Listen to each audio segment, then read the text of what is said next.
message amaze kuyibona inbox reka twinjire muri shampiyona y'isi y'umukino w'amagare ikinirwa mu muhanda.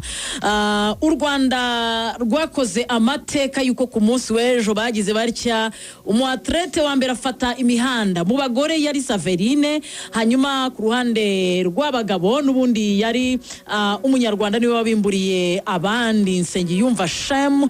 Imihanda ya Kigali yumva amagare afite agaciro kari hejuru cyane aturutse hirya no hino ku isi yakira shampiyona y'isi mu Rwanda mu murwa mukuru wa Kigali. Mugenzi wacu Eric yadukusanyirije ibyaranze umunsi wa mbere wa shampiyona y'isi ubwo basiganwa n'ibihe mu bagabo ndetse no mu bagore bakuru. Eric, ikaze. So, it's my great pleasure now to officially declare the UCI. Ku nshuro ya mbere mu mateka ya shampiyona y'isi y'amagare isiganwa ryayo ryatangiriye mu nzu muri BK Arena. Iyi shampiyona y'isi y'amagare ya 98 mu myaka 13 imaze ibayeho, ikaba inshuro 12 ibereye hanze y'u Burayi. Ni ku nshuro ya mbere mu mateka y'irushanwa ryaribereye ku mugabane Afurika mu Rwanda mu mujyi wa Kigali, ryitabiriwe n'abakinnyi 918 bazarushanwa mu masiganwa 13 mu gihe cy'iminsi 8. Ni nyuma y'imyaka 4 yo gutegereza. Kuva muri 2021 nibwo u Rwanda rwabwirwaga yuko ruzakira shampiyona y'isi y'amagare ya 2025.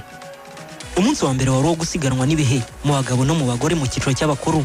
Uretse abanyarwanda benshi bari muri BK Arena, imihanda yanyuzwemo nayo abanyarwanda bari baje ari benshi kwera ijisho iri rushanwa. Inzira zakoreshejwe ni BK Arena, kwa Rwahama, Kimironko, kwa Sherando, Prince House, Sonatibe, Nyanza ya Kicukiro na Gahanga. Bagaruka banyuze Sonatibe banyura Rwandex mu Kanogo, Rompo yo mu mujyi bakagaruka no mu Kanogo, banyura Medihel kwa Minyone, ku Muvunyi basoreza kuri Kigali Convention Center. Mu cyiciro cy'abagore abakinnyi bose bari 44.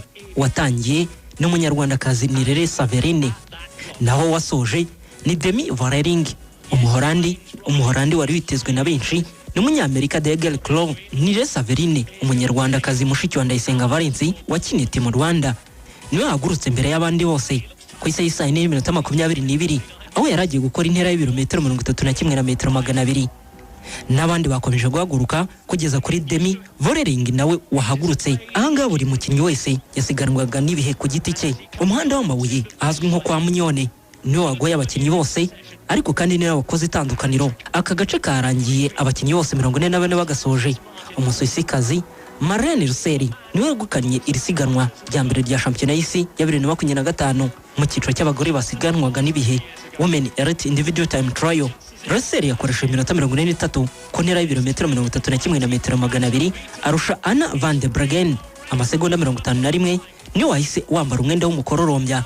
Ni mu gihe umunyanorvege Katrin Arrod yabaye uwa gatatu yasizwe umunota 1 n'amasegonda 28. Umugore wa Tadej Pogačar Urusaka Zigarte wo muri Slovenia yabaye wa 9 yasizwe iminota 3 n'amasegonda 30.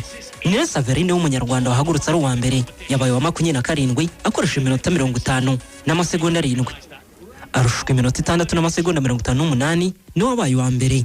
Abasuwisi bari bamaze imyaka 21 bategereje kongera kubona umugore wabo wigika abandi ku isi nyuma y'aho Turu Karine yari yatwaye shampiyona y'isi 4 na 5 yaberaga i Madrid. Russell yari yabaye wa kabiri muri shampiyona y'isi ya 2021 yaberaga i Mora mu Butaliyani, ndetse no muri 2021 mu Bubiligi. Aho hari mu bagore hahise hakurikiraho icyiciro cy'abagabo ku isa y'isa 7:45 abasiganwa ibirometero 40 na metero 600 nibwo batangiye. U Rwanda rwari rufitemo abakinnyi babiri harimo Nsengiyumva Shemu wahagurutse ari uwo